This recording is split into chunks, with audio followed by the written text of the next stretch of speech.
Hi అండి. Summer వచ్చేసింది కదా! పిల్లలైతే మాట మాటకి ఐస్ క్రీమ్ కావాలని అడుగుతున్నారు. పిల్లలనే కాదు మనకు కూడా సమ్మర్‌లో ఎక్కువగా చల్లగా ఉండే ఐస్ క్రీమ్స్ కానీ, కూల్ డ్రింక్స్ గానీ, లేదంటే మంచి మంచి మిల్క్ షేక్స్ గానీ ఇలాంటివి తాగాలనిపిస్తూ ఉంటది కదా! మా పిల్లలు మాట మాటకి ఐస్ క్రీమ్ అడుగుతున్నారని ఇంతకుముందయితే నేను వాటర్ మిలన్‌తో ఐస్ క్రీమ్ చేసిచ్చాను. ఇప్పుడైతే మా వారు ఐస్ క్రీమ్ అడుగుతున్నారు కదా! మంచి ఫ్రూట్‌ని ఎందుకు వేస్ట్ చేయడం, ఫ్రూట్‌ని ఫ్రూట్ లాగా ఇవ్వు, ఐస్ క్రీమ్ కావాలంటే ఒక మిక్స్ పౌడర్ తీసుకొస్తాను, దాంతో ఐస్ క్రీమ్ చేసి ఇవ్వు అని చెప్పేసి ఇన్స్టెంట్ ఐస్ క్రీమ్ మిక్స్ పౌడర్ని తీసుకొచ్చారనమాట. ఈ పౌడర్లో అయితే షుగరు ఉంటుంది, ఇంకా అలాగే ఫ్లేవర్స్ కూడా ఇందులో ఉంటాయి. దీనికి మనం ఎక్స్ట్రా ఏం యాడ్ చేయని అవసరం లేదు. ఇందులో పాలు వేసేసి ఐస్ క్రీమ్ చేసుకోవడమే. అయితే ఈ పౌడర్తో నేను ఎలా ఐస్ క్రీమ్ చేశాను ఏంటి అనేది ఇప్పుడు చూపించబోతున్నాను. ఇక్కడ నేను instant mix powder ice cream పౌడర్ని అయితే తీసుకున్నాను. అందులో ప్యాకెట్ అయితే ఇలా వస్తుంది. ఈ ప్యాకెట్ వచ్చేసి బాదము పిస్తా ఫ్లేవర్ అనమాట. ఈ ఐస్ క్రీము ఎలాంటి ప్యాకెట్స్లో చాలా రకాల ఫ్లేవర్స్, చాలా రకాల కలర్స్ కూడా ఉంటాయన్నమాట. అయితే ఇప్పుడు నేను తీసుకున్న ఈ ప్యాకెట్ ఏదైతే ఉందో ఆ ప్యాకెట్లో ఉన్న పౌడర్ని ఒక గిన్నెలోకి వేసేసి కొంచెం పాలు వేసేసి ఇలా పలచగా కలుపుకున్నాను. ఇప్పుడు నేను చూపించిన ఆ ప్యాకెట్కి 1/2 లీటర్ పాలు అయితే తీసుకోవాలన్నమాట. అంటే 1/2 లీటర్ పాలు తీసుకోవాలి. 1/2 లీటర్ పాలని ఇలా కడాయిలోనికి వేసేసుకొని ఒక 2 పొంగులు వచ్చేంత వరకు కూడా మరిగించేసుకోవాలన్నమాట. ఇలా ఒక 2-3 పొంగులు వచ్చిన తర్వాత ఇప్పుడు నేను ముందుగా కలుపుకున్నాను కదా పాలల్లోని పౌడర్ వేసేసి, ఆ పౌడర్ని వచ్చేసి అలా వేసేసుకొని ఈ పాలల్లో మిక్స్ అయ్యేటట్టుగా ఇలా మరిగించేసుకోవాలి. ఈ పాలు అనేవి కొంచెం చిక్కబడినంత వరకు కూడా అలా కలుపుకుంటూ ఉడికించుకోవాలి. ఇందులోనే పంచదార ఉంటుంది కాబట్టి పంచదార ఎక్స్ట్రా మనం వేయనవసరం లేదు. ఇందులో ఉన్న స్వీట్నెస్సే కరెక్ట్గా సరిపోతుంది అనమాట. ఇలా చూడండి, పాలు బాగా చిక్కబడిన తర్వాత స్టవ్ ఆఫ్ చేసేసి ఈ పాలన్నీ కూడా పూర్తిగా చల్లగా అయ్యేంత వరకు పక్కన పెట్టుకోవాలి. పూర్తిగా చల్లగా అయిన తర్వాత ఒకసారి మొత్తం కూడా మిక్స్ అయ్యేటట్టుగా కలిపేసుకొని ఏదైనా ఒక స్టీల్ బాక్స్లో కానీ లేదంటే ప్లాస్టిక్ బాక్స్లో కానీ వేసేసుకోవాలన్నమాట. వేసేసుకొని మూత పెట్టుకొని డీప్ ఫ్రిడ్జ్లో ఒక 4 లేదా 5 గంటలు అలా పెట్టేయాలి.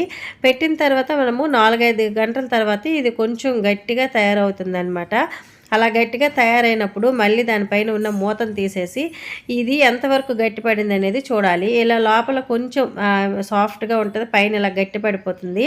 అలా అయినప్పుడు మనం వేసుకున్న ఈ మిశ్రమం అంతా కూడా ఒక మిక్సీ జార్లోకి తీసేసుకోవాలి. మిక్సీ జార్లోకి తీసుకున్న తర్వాత మళ్ళీ మిక్సీ పట్టుకోవాలి.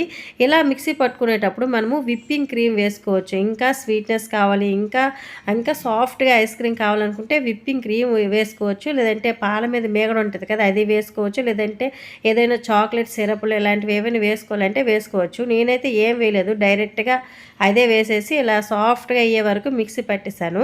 ఇలా మిక్సీ పట్టేసి మళ్ళీ బాక్స్లో వేసుకొని ఈసారి డీప్ ఫ్రిడ్జ్లో పెట్టుకునేటప్పుడు మరొక 4-5 గంటలు ఎక్స్ట్రా పెట్టుకోవాలన్నమాట.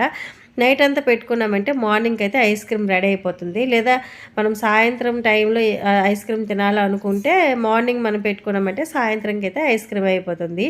ఇలా గట్టిపడిన తర్వాత ఒక 4-5 గంటల తర్వాత మనం బయట కొనుక్కునే ఐస్ క్రీమ్ ఎలాగైతే ఉంటుందో సేమ్ అలాగే పర్ఫెక్ట్గా వస్తుంది. ఇంకెందులో నేను ఇంకేం యాడ్ చేయలేదు. కావాలంటే మీరు బాదం, పిస్తా ఇలాంటివి కట్ చేసుకుని ముక్కల్లాగా కట్ చేసుకుని వేసుకోవచ్చు. లేదంటే ఏవైనా సరే చాక్లెట్ సిరప్ ఇలాంటివి వేసుకోవచ్చు. ఇలా మనకి ఐస్ క్రీమ్లో కొన్ని ఫ్లేవర్స్ ఉంటాయి కదా, అలాంటివి కావాలంటే వేసుకోవచ్చు. నేను అప్పటికప్పుడు పిల్లలు అడిగారు కాబట్టి ఇన్స్టెంట్గా అప్పటికప్పుడు చేసేసాను. ఇంట్లో ఇంకేం లేవు కాబట్టి డైరెక్ట్గా దీంతో ఇలా చేస్తానన్నమాట. నార్మల్గా మనం కొనుక్కుంటే ఎలాగైతే వస్తుందో సేమ్ అలాగే ఉంటుంది. ఫ్లేవర్ కూడా అందులోనే ఉంటుంది. బాదం పిస్తా ఫ్లేవర్ ఐస్ క్రీమ్ పౌడర్లోనే ఉంది కాబట్టి ఎక్స్ట్రా ఫ్లేవర్ ఏమి యాడ్ చేయకపోయినా కానీ చాలా పర్ఫెక్ట్గా వచ్చింది. టేస్ట్ కూడా చాలా అద్భుతంగా ఉందన్నమాట. షుగర్ కూడా సరిపోయింది. మీరు ఎన్నిసార్లు ఇలా చేశారు, ఎప్పుడైనా సరే మీరు ఇలాగ ఇన్స్టెంట్ మిక్స్ పౌడర్తో చేశారా లేదనేది కామెంట్ చేయండి.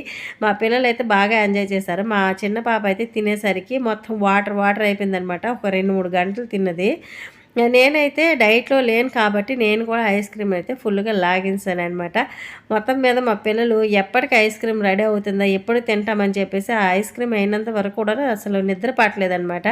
ఐస్ క్రీమ్ నిద్ర పట్టిందో లేదో కానీ మా పిల్లలు అయితే మాత్రం అస్సలు నిద్ర పట్టలేదు. మార్నింగ్ అయితే తినేసాము.